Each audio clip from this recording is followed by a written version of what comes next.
Hello guys, my name is Meenakshi and welcome back to my YouTube channel. So guys, आज हम discuss करने जा रहे हैं मोशन यानी गति का lecture number 2।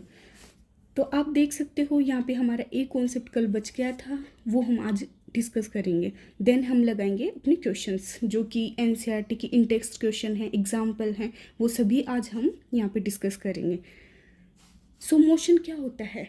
The change in the position of the object with respect to time, यानी कि किसी भी जो ऑब्जेक्ट है उसकी स्थिति में जो परिवर्तन होता है with respect to time, time के अलोंग, तो उसे क्या कहते हैं? हम मोशन कहते हैं।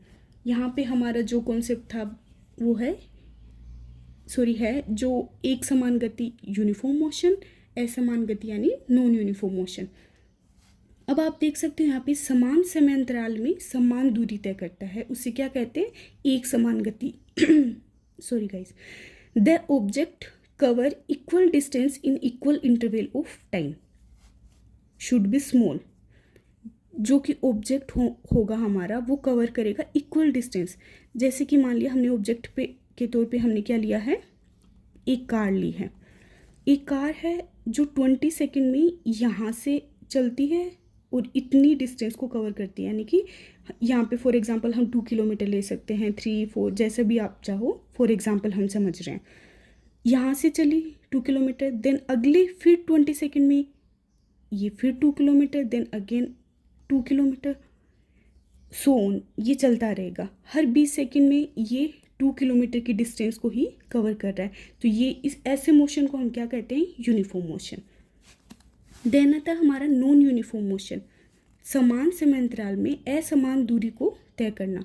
कि समय तो हमारा वही रहेगा, जो टाइम पीरियड है हमारा वो उतना ही रहने वाला, लेकिन जो हमारा डिस्टेंस कवर होगा वो होगा अनइक्वल। लाइक 20 सेकेंड में वही कार यहाँ पे 2 किलोमीटर चली, अगले 20 सेकेंड में 1 किलोमीटर, देन अगले में इससे कुछ काम आ गया, ये कहीं और गया तो 2 किलोमीटर। तो आप देख सकते हैं टाइम हमारा सेम है। Time in both condition, uniform motion और नॉन यूनिफॉर्म मोशन, टाइम हमारा रहता है सेम, बट डिस्टेंस होता है डिफरेंट। डिस्टेंस जो कवर होगा वो होगा डिफरेंट। तो आपको समझ में आया गाइस? ये हमारे एक छोटा सा जो कॉन्सेप्ट था वो रह गया था। अब हम करते हैं हमारे इन टेक्स्ट क्वेश्चन जो एनसीईआरटी के हैं। आप क्वेश्चन अपनी बुक से देख सकते हैं और मैं आपको करवाती हूँ।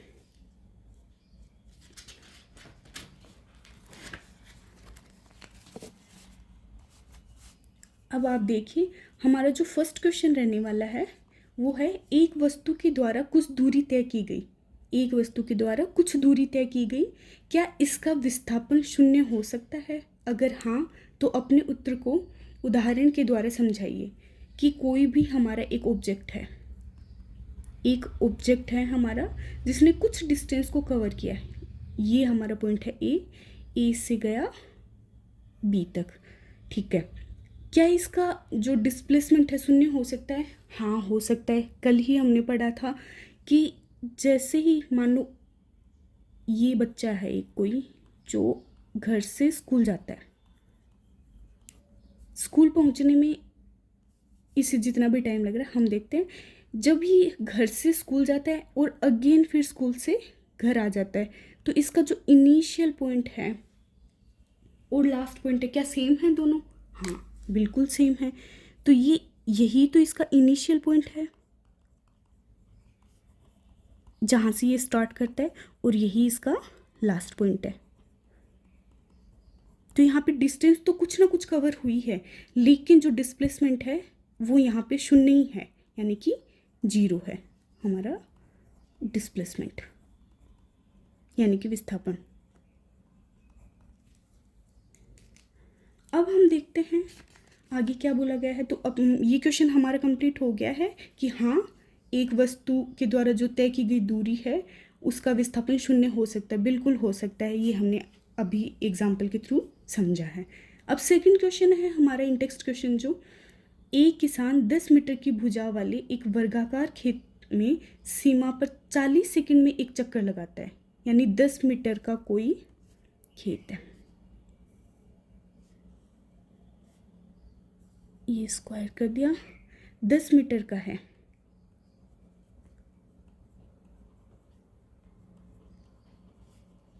ये हमने लिख दिया है 10 मीटर। अब हमें पता है कि जो ये एक राउंड लगा रहा है यहाँ पे, एक राउंड लगाने में इसको कितना टाइम लग रहा है, 40 सेकेंड। यानी कि 40 मीटर कवर करने में इसे लग रहा है, माना ये एक पॉइंट है ए, देन बी, देन सी, देन डी, यहाँ से गया और ये पूरा सॉरी गाइस, ये पूरा कवर करने में इसे लगा है 40 सेकेंड का टाइम लगा। 40 मीटर का जो खेत है तो उसमें लगा है 40 सेकेंड का टाइम। ओके, देन हमें आगे दिया गया है कि 2 मिनट एंड 20 सेकेंड के बाद किसान के विस्थापन का परिमाण क्या होगा। अभी हम देखते हैं 2 मिनट एंड 20 सेकेंड। 2 मिनट में हमें पता है कितने सेकेंड होते हैं, 1 मिनट में होते हैं 60 सेकेंड, तो 2 मिनट में क्या हो जाएंगे, 120 सेकेंड। अब हमें पता है एक राउंड कितने में है, 40 सेकेंड में, तो हम इसको डिवाइड कर देंगे 40 सेकेंड को। ये हमारे पास आ गया 3, यानी कि 40 सेकेंड में अगर ये एक राउंड कंप्लीट कर रहा है तो 120 सेकेंड में ये कितने राउंड कंप्लीट करेगा, 3। देन हमारे पास 20 सेकेंड और बचे हैं, तो 20 सेकेंड में ये कहाँ तक जा सकता है, 20 सेकेंड में ये 20 मीटर तक जा सकता है, क्योंकि अभी देखा है 40 मीटर 40 सेकेंड, तो जो हमारा 20 सेकेंड बचा उसमें कवर हो जाएगा 20 मीटर। यहाँ से गया यहाँ, यहाँ से गया यहाँ, तो ये हमें पता है ये जो इनिशियल पॉइंट से जो इसका लास्ट पॉइंट है वो है सी। कैसे हुआ, 3 राउंड हैं, यहाँ से चला, यहाँ गया, यहाँ गया, यहाँ गया, यहाँ पे आ गया वापस, एक round complete, again 2 round and again 3 round. 3 round यहाँ तक कंप्लीट हो चुके हैं। देन अब देखना 20 सेकेंड का पीरियड में ये कितना कवर कर रहा है, यहाँ से यहाँ, तो यहाँ हमें पता है इन दोनों पॉइंट को मिलाने वाली जो सीधी रेखा होगी, जो एक स्ट्रेट लाइन होगी, वो ही एक तरीके से डिस्प्लेसमेंट को शो करती है। तो हमें अब पता लगाना है क्या ये डिस्प्लेसमेंट 0 है, नहीं, क्योंकि हमारे पॉइंट अलग अलग हैं। ये हमारा रहा इनिशियल पॉइंट, ये जो है वो है इनिशियल पॉइंट, और ये जो पॉइंट है वो हमें पता है वो है लास्ट पॉइंट।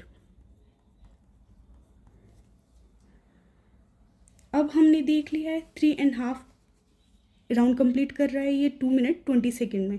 तो इसमें पहला क्वेश्चन है, यह 0 नहीं हो सकता। इसमें बताना है हमें कि कौन सा सही है कौन सा गलत है।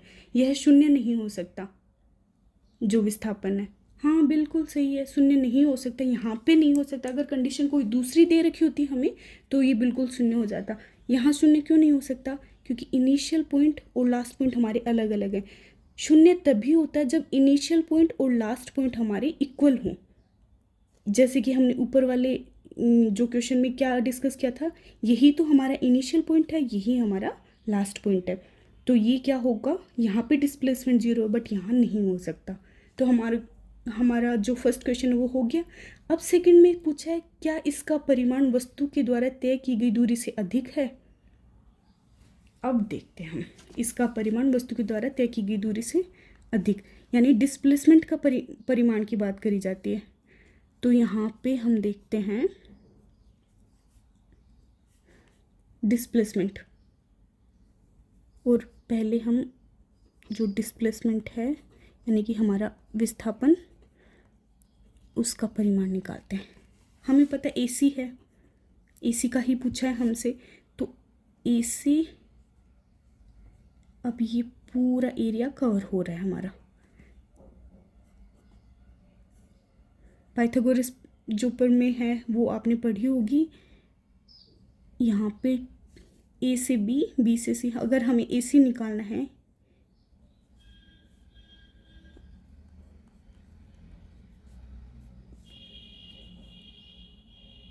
यहाँ पे 2 नहीं आएगा क्योंकि हमने रूट लगा दिया। अगर 2 को यहाँ से हटाएंगे तो ये रूट लग जाएगा, और अगर AC स्क्वायर करते हैं देन ये इस तरीके से हो जाएगा। तो समझ में, ये हमने हटाया यहाँ, तो ये हमारा लग गया है यहाँ पे। अब हम देखते हैं 10 का स्क्वायर कितना होता है, सबको पता है ये 100 होता है। देन अगेन 100, क्योंकि यहाँ पे 10 मीटर का डिस्टेंस है, यहाँ पे भी 10 मीटर का है, हमें AC निकालना है।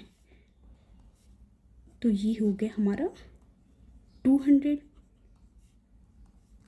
अब 200 का जब हम इसको सोल्व करेंगे आगे, तो ये हमारे पास आ जाएगा 10√2।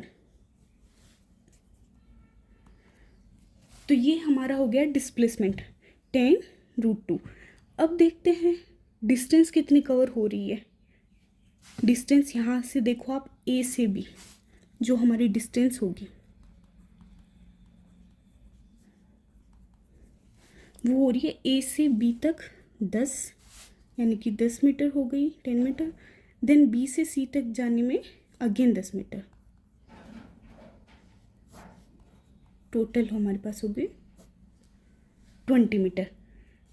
अब आप यहाँ से क्या कंक्लूजन क्या निकलता है हमारा?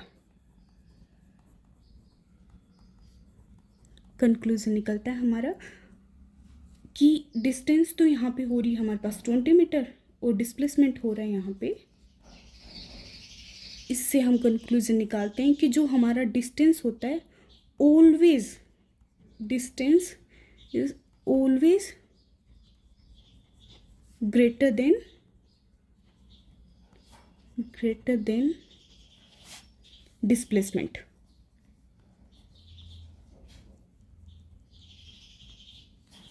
यानी कि हमारी जो तय की गई दूरी है वो इस विस्थापन से हमेशा बड़ी होगी या फिर और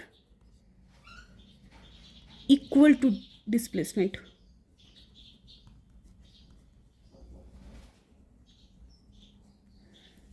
और क्या होगी, क्या तो इक्वल हो सकती है, लाइक हमारा ये डिस्टेंस है वो क्या तो ग्रेटर देन या फिर इक्वल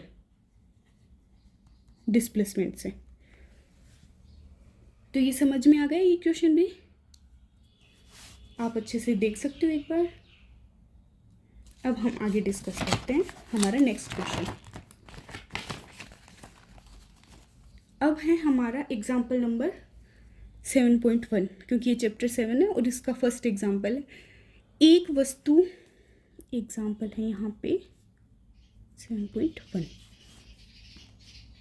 एक वस्तु 16 मीटर की दूरी 4 सेकंड में तय करती है। आप ध्यान से सुनना क्वेश्चन, आप अपनी बुक से भी देख सकते हैं कि एक वस्तु 16 मीटर की दूरी 4 सेकंड में तय करती है तथा पुनः 16 मीटर की दूरी 2 सेकंड में तय करती है। वस्तु की औसत चाल क्या होगी? औसत चाल यानी कि हम लिख सकते हैं एवरेज, औसत, और ये है हमारी चाल, स्पीड कितनी होगी? जो हमारा डिस्टेंस कवर होगा यानी कि दूरी होगी अपॉन टाइम। ये हमारा फॉर्मूला है जो हमने देखा, कल हमने डिस्कस किया था इसको अच्छे से। अब हमारे क्वेश्चन में क्या पूछा गया है? एक वस्तु 16 मीटर की दूरी 4 सेकंड में, 16 मीटर की दूरी को करता है 4 सेकंड में। देन अगेन 16 मीटर की दूरी को करता है 2 सेकंड में। तो हमारा एवरेज जो निकलेगा वो निकल जाएगा टोटल डिस्टेंस कितनी कवर हुई और उसमें लगा हुआ टोटल टाइम कितना है। ये है मीटर, ये है सेकंड, 32/6 मीटर सेकंड। अब इसको आप सोल्व कर लेना, आगे जो भी आएगा मीटर सेकंड में वही हमारा आंसर हो जाएगा। और ये हमें दिया हुआ है अपना एग्जाम्पल गाइस, एक बार आप उनका जो एग्जाम्पल का सॉल्यूशन दिया हुआ वो मत देखना, आप खुद से ट्राई करके देखना पहले और फिर ही एग्जाम्पल देखना कि हाँ उसमें कहाँ आपने कोई मिस्टेक करी है तो कहाँ करी है। मैं बिल्कुल बेसिक से पढ़ा रही हूँ आपको, इनिशियल से, ताकि कहीं भी आपको कोई डाउट ना आए। फिर भी अगर आपको कोई डाउट रहता है तो आप कमेंट कर सकते हो, नेक्स्ट सेशन में हम उस पर डिस्कस करेंगे। अब हमारा ये क्वेश्चन हो गया है जो हमारे एग्जाम्पल का था। अब एक कॉन्सेप्ट जो कल ही हमने डिस्कस किया है, जब स्पीड के साथ जो डायरेक्शन है, दिशा है हमारी, उसको भी इंक्लूड कर दिया जाता है, तो वो हमारा कहलाता है वेग यानी वेलोसिटी। और हमें पता है स्पीड का और वेलोसिटी का जो यूनिट है, ऐसा यूनिट मीटर पर सेकेंड ही होता है। अब वेलोसिटी का जो फॉर्मूला है वो क्या होगा, वो हमने देखा था। ये हमारा हो गया वेलोसिटी प्रारंभिक वेग प्लस अंतिम वेग बाई 2, यानी कि u यहाँ पे प्रारंभिक वेग है, v यहाँ पे u इनिशियल वेलोसिटी प्रारंभिक वेग, और v यहाँ पे है जो कि हमारी अंतिम या लास्ट वेलोसिटी जो भी है हम मान सकते हैं, बाई 2। ये हमारा अगेन एक फॉर्मूला है, ये हमें ध्यान रखना क्योंकि इन्हीं से हमारे क्वेश्चन सोल्व होंगे आगे। और ऐसा यूनिट यहाँ पे स्पीड की और वेलोसिटी की सेम है, स्पीड और वेलोसिटी की। अब हम देखते हैं हमारा फर्स्ट क्वेश्चन, जो कि है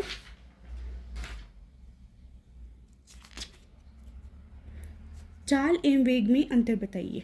ओके, यहाँ पे लिख लेते हैं, जब हमने डिस्कस यहीं किया है। तो ये एक स्पीड है, वेलोसिटी है, ये आप खुद देख के करना। अगर नहीं हो, जैसे कि हमें पता है कि जो हमारा स्पीड है वो एक स्केलर क्वांटिटी है, एक अदिश राशि है। स्केलर क्वांटिटी एंड वेलोसिटी क्या है हमारी, वेक्टर क्वांटिटी, यानी कि सदिश राशि।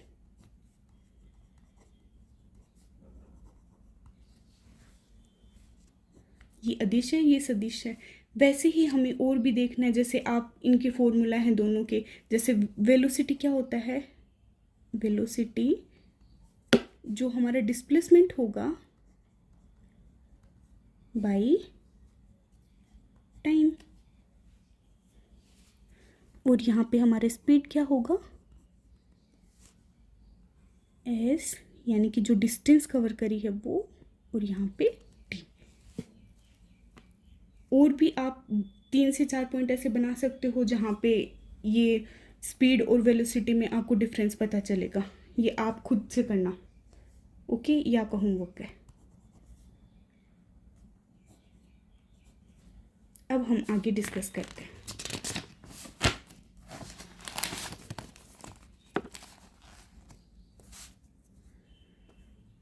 फर्स्ट क्वेश्चन हमारा हो गया। देन सेकंड क्वेश्चन है, किस अवस्था में किसी वस्तु के औसत वेग का परिमाण उसकी औसत चाल के बराबर होगा। कि ऐसी कौन सी कंडीशन है जहां हमारा औसत जो वेग है वो बराबर हो जाएगा औसत चाल के। तो ऐसी कौन सी कंडीशन आती है, जैसे ही कोई भी ऑब्जेक्ट, ध्यान से सुनना आप यहाँ पे, जैसे कोई भी ऑब्जेक्ट जब एक स्ट्रेट लाइन में मूव करता है, ए से ये आगे जा रहा है, ये इनिशियल पॉइंट है, एक स्ट्रेट लाइन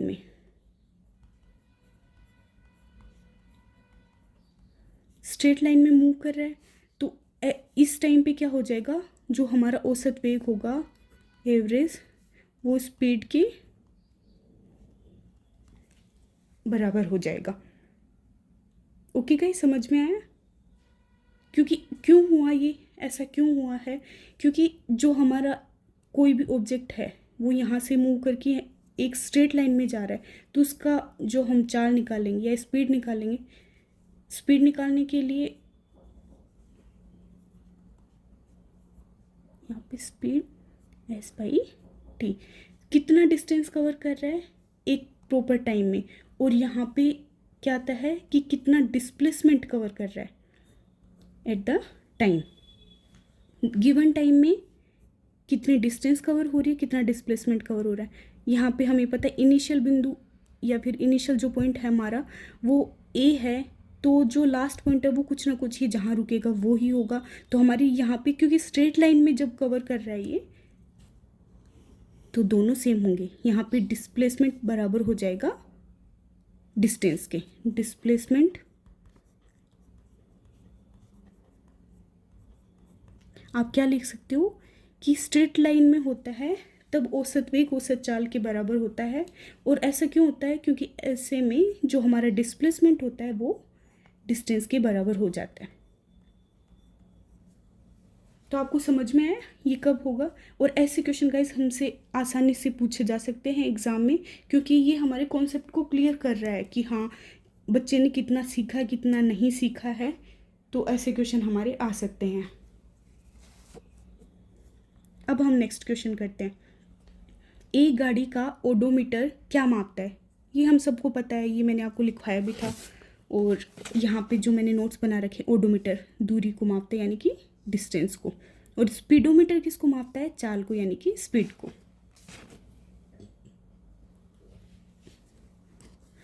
अब हमारा है फोर्थ क्वेश्चन। जब वस्तु एक समान गति में होती है, ओके, तब इसका मार्ग कैसा दिखाई देता है? एक समान गति में कब होती है? हमने पढ़ा था यूनिफॉर्म मोशन। अगेन ये कोई पॉइंट P है। एक समान गति में कब होगी? जब ये एक स्ट्रेट लाइन में चलेगी। अगर ये कभी यहाँ गई, फिर यहाँ गई, फिर यहाँ, फिर अगेन फिर इसको यहाँ जाना है, माना ये P पॉइंट है, फिर यहाँ से यहाँ, देन फिर, तो ये जो हमारी हम देख रहे हैं ये नॉन यूनिफॉर्म मोशन हो गया एक तरीके से। ये हमारा यूनिफॉर्म मोशन एक स्ट्रेट लाइन में जब चलेगी, स्ट्रेट लाइन, अगर स्पेलिंग कोई अगर मिस्टेक हो तो आप इसको कर लेना गाइस। स्ट्रेट लाइन में तो एक सीधी रेखा में जब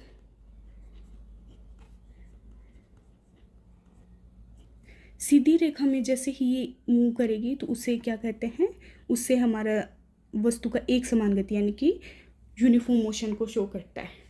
ये हम पहले डिस्कस कर चुके हैं। अब हमारा आता है क्वेश्चन नंबर 5। एक प्रयोग के दौरान अंतरिक्ष यान से एक सिग्नल को पृथ्वी पर पहुंचने में 5 मिनट का समय लगता है। कितने मिनट का यहाँ पे हम लिखते जाते हैं? 5 मिनट का ये हो गया हमारा टाइम। 5 मिनट का समय लगता है। पृथ्वी पर स्थित स्टेशन से उस अंतरिक्ष यान की दूरी क्या है?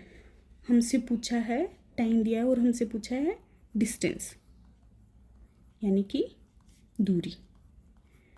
डिस्टेंस पूछिए और हमें दिया गया है प्रकाश की चाल। ये हमें वैसे पता है और पता होना भी चाहिए। 3 × 10⁸ मीटर पर सेकेंड। ये हो गई स्पीड ऑफ लाइट, प्रकाश की चाल। तो हमें पता है स्पीड जो हमारी होती है वो होती है डिस्टेंस अपॉन टाइम। अब हमें यहाँ पे डिस्टेंस पूछा है, स्पीड हमें दे रखी है, टाइम हमें दे रखा है। अब हाँ यहाँ पे कि मीटर पर सेकंड में है और यहाँ पे मिनट दे रखा है, तो हम क्या करेंगे? जो 5 मिनट दे रखे हैं हमें उनको सेकंड्स में कन्वर्ट कर लेंगे। जैसे 1 मिनट में कितने सेकंड होते हैं? 60। तो 5 मिनट में क्या हो जाएगा? 300 सेकंड। अब आप बस फॉर्मूला पुट करना आपको और ये क्वेश्चन सोल्व हो गया आपका।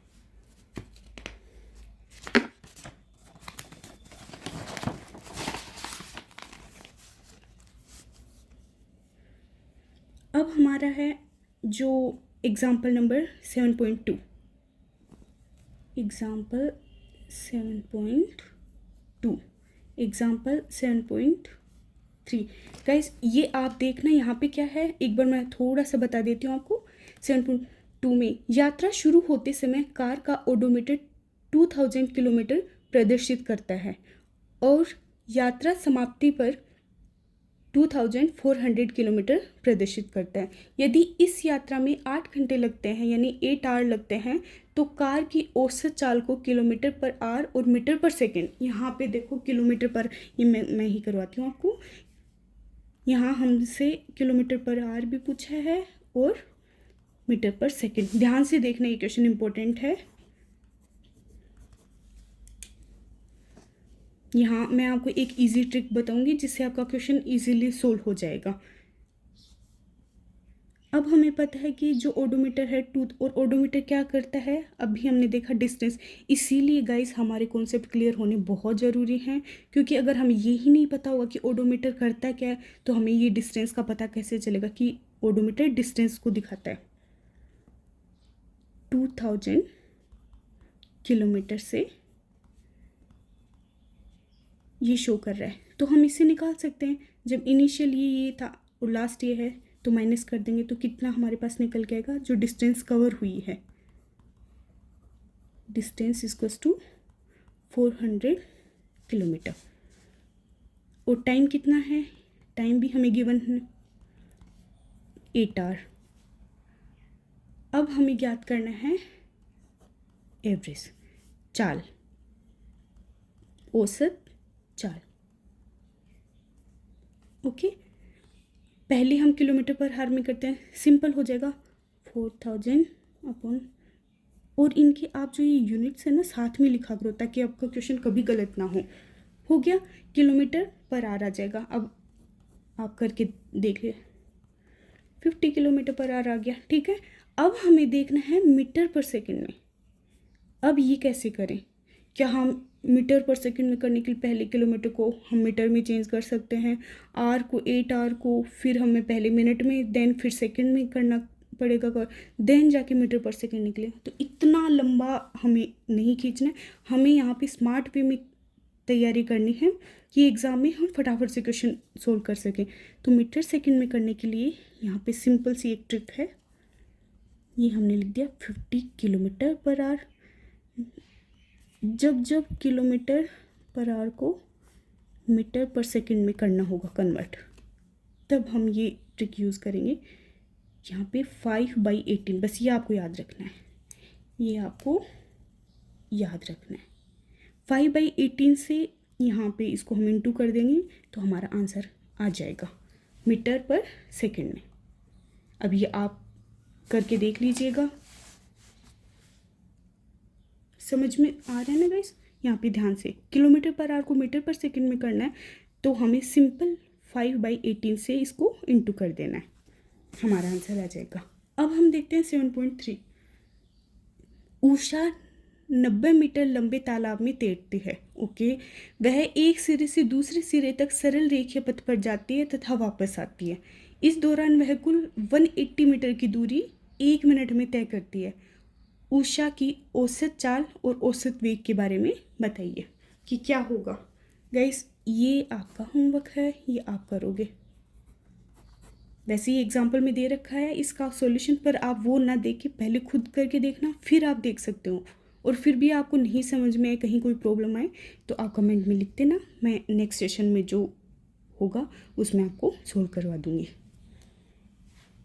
देन हमारा एक कॉन्सेप्ट आ जाता है एक्सेलरेशन, जिसे हम त्वरण बोलते हैं। जो हमारा एक्सेलरेशन होगा अगर वो कम हो रहा है यानी कि घट रहा है तो नेगेटिव में हमारा आंसर आएगा, और उसको हम क्या बोल देंगे, रिटार्डेशन, जो कि हम कल डिस्कस कर चुके हैं। बढ़ रहा है तो हमारा आएगा पॉजिटिव में। इसका फॉर्मूला होता है हमारा v - u upon T. Again ये भी एक हमारा फॉर्मूला। एक ऐसे करेंगे हम, एक चार्ट ऐसा बनेंगे जहाँ पे, वो मैं आपको लास्ट में बताऊंगी कैसे करना है, या फिर आप अभी भी कर सकते हो। एक चार्ट बनाना है जहाँ पूरे फिजिक्स के फॉर्मूले लिखने हैं आपको, और वो आपके सामने जहाँ पे भी आपको इजी हो देखने में, रोज़ आप आ जा रहे हो तो वो देखते रहो ताकि वो आपके अच्छे से याद हो जाएं। अब हम देखते हैं नेक्स्ट।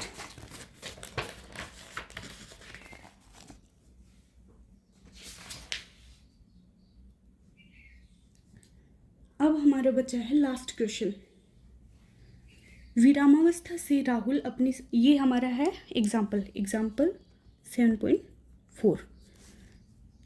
विरामावस्था से राहुल अपनी साइकिल को चलाना शुरू करता है, ठीक है, और 30 सेकंड में 6 मीटर पर सेकंड का वेग प्राप्त कर लेता है। विराम अवस्था से चला रहा है, जहाँ पे कोई मूवमेंट नहीं हो रहा है। विराम अवस्था यानी कि जहाँ पे कोई मूवमेंट नहीं हो रहा है। तो ऐसे में जो हमारा इनिशियल जो वेग है, वेलोसिटी, वो क्या होगी? वेलोसिटी तो तभी होगी ना जब कोई ना कोई मतलब कि दूरी तय होगी, तभी जाके हमारी जो डिस्प्लेसमेंट है वो होगा। अब हम देखते हैं, सॉरी, डिस्टेंस कवर होगा। तो u यहाँ पे यानी कि विरामावस्था है, तो u यहाँ पे हो जाएगा 0। अब देखते हैं, ठीक है, विरामावस्था से राहुल अपनी साइकिल चलाना शुरू करता है और 30 सेकंड में 6 मीटर पर सेकंड का वेग प्राप्त कर लेता है। 30 सेकंड में टाइम गिवन है हमें 30 सेकंड, और फिर v हमें दिया हुआ है 6 मीटर पर सेकंड। इस प्रकार से वो ब्रेक लगाता है कि साइकिल का वेग अगले 5 सेकंड में, अब जो सेकंड कंडीशन है ये हमारी थी फर्स्ट कंडीशन। अब सेकंड कंडीशन में क्या बोल रहा है ये, कि अगले 5 सेकंड में, अब हमें t2 मान लेते हैं, यहाँ पे t1 है, तो ये हो जाएगा 5 सेकंड। देन हमारा हो जाएगा v। अब यहाँ पे इनिशियल वेग क्या है, हमें पता है यहाँ पे इनिशियल वेग होगा 6 मीटर पर सेकंड। क्यों हुआ? क्योंकि इस वेग से हमारा जो v2 है वो आ रहा है 4 मीटर पर सेकंड। तो यहाँ से चल के अगले 5 सेकंड में यहाँ तक वेग पहुँच जाता है। तो इससे हमें क्या समझ में आया कि यहाँ पे जो हमारा इनिशियल u होगा यानी कि वेग होगा, वेलोसिटी, वो हो जाएगा 6 मीटर पर सेकंड। अब दोनों कंडीशन में हमें निकालना है, हमें फॉर्मूला पता ही है। और यहाँ पे पूछा क्या है, दोनों स्थितियों में साइकिल के त्वरण की गणना करें, यानी कि हमें एक्सेलरेशन निकालना है दोनों कंडीशन में। फर्स्ट में निकालना, देन सेकंड में निकाल लेना। आप फॉर्मूला आपके पास है ही, इस फॉर्मूले में बस आपको ये पुट करना है। आपके सामने पूरा जो डेटा है वो दिया हुआ है, अब पुट करके आंसर निकाल लीजिएगा आप। फिर भी कोई प्रॉब्लम आई तो आप बता देना। अब हमारे हैं इंटेक्स्ट क्वेश्चन। फर्स्ट है, आप किसी वस्तु के बारे में कब कहेंगे कि वह एक समान त्वरण से गति में है? एक समान त्वरण से गति में है।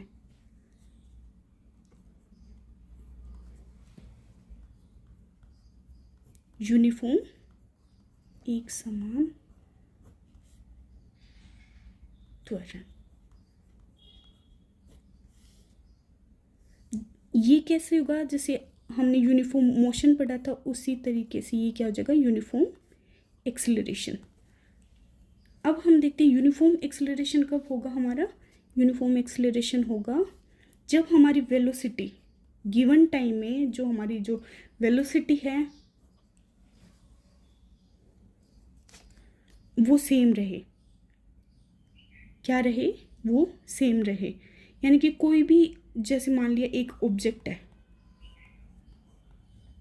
ये छत पर है, यहाँ से हमारा ऑब्जेक्ट गिरा नीचे, यानी कि ये ऑब्जेक्ट हमारा कोई स्टोन है, ये नीचे गिरा। अब यहाँ पे कुछ ना कुछ इसका वेग रहा होगा। इनिशियल में माना वो 0 ही रहता है, जो इनिशियल है वो हमारा 0 रहेगा, बट जब जैसे ही गिरा दिया तो वो कोई ना कोई वेलोसिटी से आगे पहुँच रहा होगा। मान लिया वेलोसिटी 5 मीटर पर सेकंड मान लेते हैं कि पर सेकंड में ये 5 मीटर की डिस्टेंस को कवर कर रहा है, तो वो क्या हो गया, हमारा वेलोसिटी हो गया। ठीक है, ये हमने देख लिया, लेकिन अब हमें देखना है गिवन टाइम, जैसे कि वो t यहाँ पे हमने मान लिया है 1 से 5 मीटर पर सेकंड, यानी कि 1 सेकंड में 5 मीटर की डिस्टेंस को कवर कर रहा है ये यहाँ पे। और अब टाइम हमारा वही है, 1 सेकंड ही है। यहाँ से फिर ये एक जगह पहुँच गया है, अब यहाँ से अगेन इसको 1 सेकंड मतलब कि वापस से गिराया गया है, या ये गिर चुका है, तो वही टाइम है, हम देखेंगे 1 सेकेंड में ये अगेन 5 मीटर पर सेकेंड की स्पीड से चल रहा है, यानी कि वेलोसिटी इसकी वही है। क्यों? क्योंकि एक स्ट्रेट लाइन में जाता जा रहा है, ये नीचे गिरा स्ट्रेट लाइन में, तो ये इसका यूनिफॉर्म एक्सेलरेशन दिखाता है। यूनिफॉर्म एक्सेलरेशन यानी एक समान त्वरण। जैसे कि स्वतंत्र, हमारी बुक में दे रखा है, स्वतंत्र रूप से गिर रही एक वस्तु की गति एक समान त्वरित गति का उदाहरण है। और असमान, एक वस्तु असमान त्वरण से चल सकती है यदि उसका वेग असमान रूप से बदलता है। यदि एक कार सीधी सड़क पर चलते हुए समान समयांतराल में असमान दर से चाल को परिवर्तित करती है तो क्या कहेंगे कि वो असमान त्वरण से त्वरित है। तो गाइस ये वही सेम कॉन्सेप्ट वही है यहाँ पे, ये जो हमारी स्पीड होगी यहाँ पे सेम होगी, जो स्पीड होगी वो सेम होगी। तो जैसे यहाँ पे भी 5 मीटर पर सेकेंड है, यहाँ पे भी 5 मीटर पर सेकेंड है, तो अगर स्पीड सेम है और किस में, एक स्ट्रेट लाइन में, ये ध्यान रखना है, स्पीड सेम है एक स्ट्रेट लाइन में, तो उसे हम कहेंगे यूनिफॉर्म एक्सेलरेशन। और अब देखते हैं non uniform, non uniform motion. Non uniform motion में क्या होगा?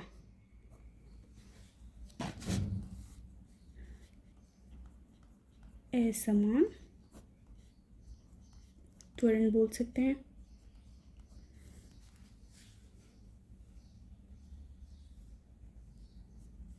कोई भी ऑब्जेक्ट है, चल रहा है यहाँ से, इनिशियल पॉइंट ए से माना चला, वो गया,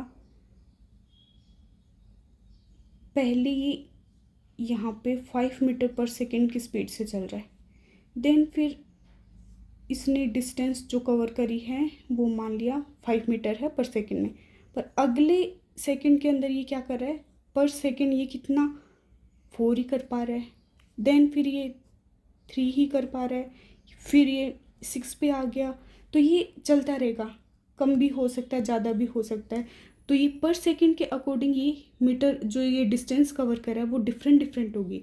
तो जब स्पीड, टाइम हमारा, अगेन टाइम हमारा सेम रहेगा, यहाँ पे भी टाइम हमारा सेम रहेगा दोनों कंडीशन में, बस जो हमारी इधर स्पीड है वो सेम रहती है 5 मीटर सेकेंड, 5 मीटर पर सेकेंड, और यहाँ पे जो स्पीड है वो डिफरेंट हो जाती है। तो ये कॉन्सेप्ट आपकी क्लियर हुआ। मोशन में भी हमने ये देखा था कि टाइम सेम रहता है, लेकिन जो वो डिस्टेंस कवर करती है वो डिफरेंट होती है। यहाँ पे जो स्पीड ली है हमने वो डिफरेंट होगी। ओके, तो ये कॉन्सेप्ट समझ में आया ना आपको? नहीं आया तो मैं नेक्स्ट सेशन में और बता दूंगी, आप कमेंट कर सकते हो। और गाइस अगर आप जैसे मेरा वीडियो देख रहे हैं, आज नहीं तो कभी भी देखेंगे, सो गाइस बहुत मेहनत लगती है एक वीडियो बनाने में, प्रॉपर अच्छे से स्ट्रेटेजी प्लान करने में। सो एक लाइक तो बनता है, तो आप एक लाइक कर सकते हो, अपने फ्रेंड्स के साथ शेयर कर सकते हो, और मेरे चैनल को सब्सक्राइब कर दो। Thank you. अब मिलते हैं हम नेक्स्ट वीडियो में।